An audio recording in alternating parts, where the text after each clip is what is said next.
তুমি কোন শহরের মাইয়া রে? ও ডার্লিং আই লাভ ইউ। অসভ্য, বাড়িতে মা বোন নেই? এ ভাই এই নতুন গালটা তো আমাকে মারলো রে। আরে যে চটে সেই পটে, ছাড় ভাই। প্রত্যয় আমাকে ক্ষমা করে দাও। 20 বছর আগে আমার ছোট্ট সন্তানকে ফেলে আমি তোমাকে ছেড়ে পালিয়ে গেছিলাম। আমার সন্তান এখন কোথায় প্রত্যয়? তোমার সেই ছোট্ট সন্তান এখন অনেক বড় হয়ে গেছে পাখি, ওই দেখো। লাগে রাধুরা। কি হলো, বিশ্বাস হচ্ছে না তো? এই সাঙ্কিয়া দিকে শোন তো। কিরে ভাই, মেয়েটা কি বাবার কাছে নালিশ করলো নাকি? আরে ও তোর বাবাকে চেনে না, তুই যা। কি হয়েছে বাবা? আমি কিছু করিনি। তুই কিছু করিসনি, ছোটবেলায় যে মা তোকে ফেলে থুয়ে পালিয়ে গেছিল, এই দেখ তোর সেই মা ফিরে এসেছে।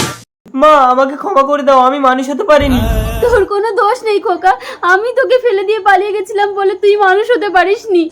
দাঁড়াও, ছেলে বড় হয়ে গেলে মা বাবা মানুষ করতে পারে না, ওকে মানুষ করার জন্য আমি একজনকে খুঁজে আনছি। তোমাদের মধ্যে কেউ আমার ছেলেটাকে সারা জীবনের জন্য মানুষ করার দায়িত্ব নেবে? আমার ছেলেটার বিয়ের বয়স হয়ে গেছে, এখনো কোনো জ্ঞান হয়নি। আমি মানুষ করবো আপনার ছেলেকে? অমানুষ। এখানে না মা, আমার ছেলেকে আমি তোমার হাতে তুলে দিলাম, তুমি ওকে দরজা বন্ধ করে মানুষ করো।